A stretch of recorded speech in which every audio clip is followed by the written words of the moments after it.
What if I told you that the most dangerous thing in the world isn't a weapon? It isn't a virus.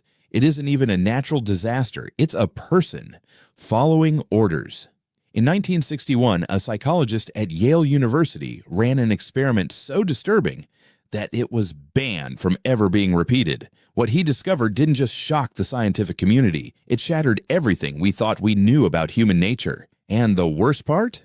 The results apply to you, to me, to every single person watching this right now. This is the story of the Milgram experiment, and once you understand what really happened inside that room, you'll never see people the same way again.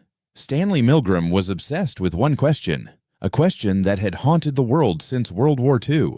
How did ordinary people, teachers, farmers, factory workers, fathers, how did they become the executioners of the Holocaust? The easy answer was, they were monsters, psychopaths, a uniquely evil group of people. But Milgram didn't believe that, and he was determined to prove it. So he designed an experiment.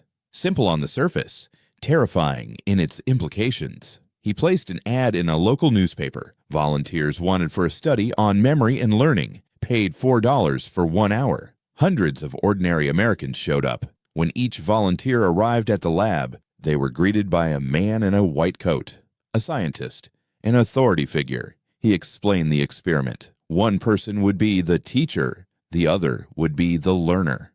The volunteer always ended up as the teacher. The learner, who was actually an actor, was taken to another room and strapped to a chair. Electrodes attached to his wrists. The teacher's job was simple. Ask questions. If the learner got the answer wrong, press a button, deliver an electric shock. Here's where it gets disturbing. The shock machine had 30 switches, starting at 15 volts, all the way up to 450 volts. The labels on the highest settings read, Danger, Severe Shock.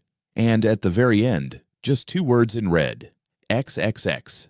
The learner, remember an actor, began getting answers wrong on purpose, and the teacher was instructed to increase the voltage with every wrong answer. At 75 volts, the learner grunted in pain. At 120 volts, he shouted that the shocks were painful. At 150 volts, he screamed and demanded to be let out. At 300 volts, he stopped responding entirely, and when the teacher hesitated, when they turned to the scientist and said, "I don't want to continue," the man in the white coat said 4 simple words.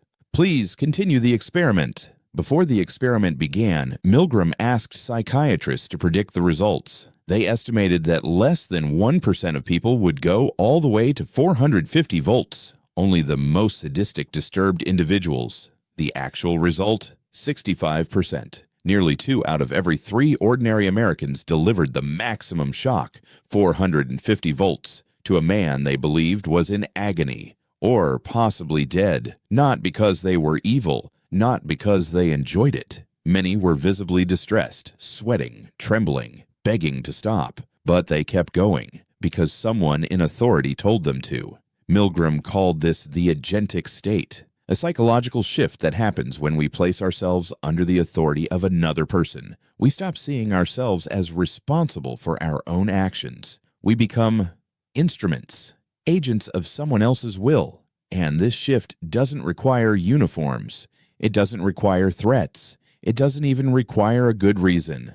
All it requires is a white coat, a confident voice, and the words, "Please continue." The implications are staggering. Think about every time in your life you've done something you weren't comfortable with, because a boss told you to, because a doctor recommended it, because everyone around you was doing it, and no one questioned it. The Milgram experiment didn't reveal that humans are evil. It revealed something far more unsettling. We are wired to obey, and that wiring can be hijacked by anyone with enough perceived authority. But here's what the textbooks don't tell you. Milgram ran over 20 variations of his experiment, and in some versions, the obedience rate dropped dramatically, down to 10%, down to 0%. What changed? In one variation, the teacher could see the learner through a glass window. Obedience dropped significantly, because when we see the human impact of our actions, something in us resists.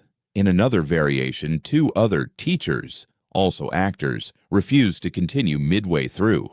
When the real volunteers saw others disobeying, the obedience rate collapsed. Peer resistance is contagious, and in a third variation, the authority figure left the room and gave instructions by phone. Obedience dropped to 20%. What Milgram discovered wasn't just how people obey. He discovered exactly how to make them stop. Proximity to the victim, peer resistance.